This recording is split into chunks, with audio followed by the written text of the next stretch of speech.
We're in the most turbulent period in British politics since the Second World War. The votes are being counted in hundreds of local councils in England, and tomorrow they'll be counted in Northern Ireland. The stakes have rarely been higher.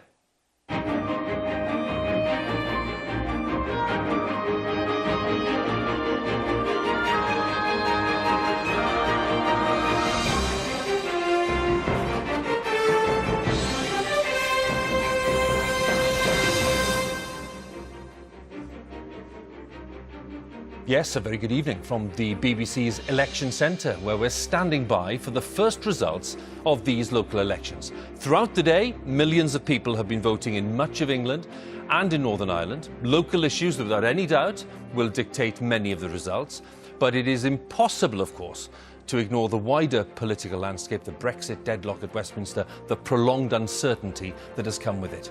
As ever, these nights are a challenging test for all the political leaders. Now, the Prime Minister, accompanied by husband Philip, was casting her vote in the local elections in Maidenhead today after a rather hectic 24 hours, making lots of headlines when she sacked her Defence Secretary, Gavin Williamson, following a leak of information from the National Security Council.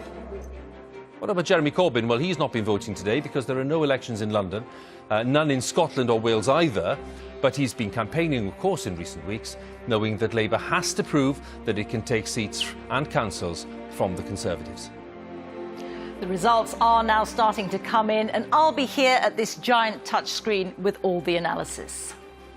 And as ever, our political editor Laura Kuenssberg is with us with her take, her expertise on the night's results. We'll have reporters in all the main counts, and we're joined by senior politicians from across the political spectrum. So stay with us for Election 2019.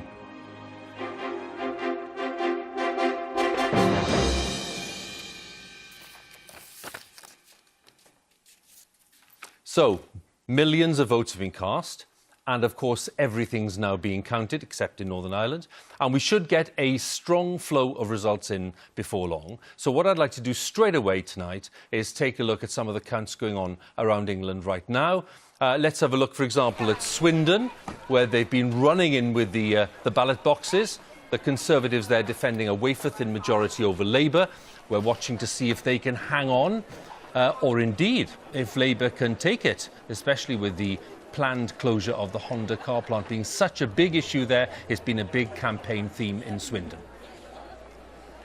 And some boxes arriving too in Sunderland in the northeast of England, only a third of seats up this year. The early news, and let's be cautious, the early news is that Labour's vote is down sharply in some areas in Sunderland. It's already lost a seat there to UKIP and a seat to the Conservatives, so we'll be following that. And the scene in Colchester in Essex, which is currently in no overall control. The Conservatives have been getting closer to a majority there in recent years.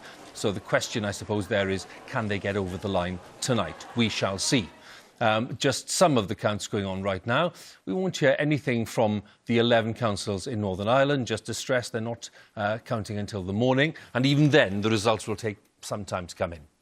We're joined throughout the night by politicians of all persuasions, including the Lib Dem Deputy Leader Jo Swinson, Labour's Barry Gardiner, and for the Conservatives, the Brexit Minister James Cleverly. To the three of you, a very warm welcome. Thank you very much for braving at the studio, and we'll be with you in just a second. Before we come to you, I'd like to bring in Laura, just to spell out for us, right at the start of this marathon, Laura, what is at stake tonight? First off, most straightforwardly,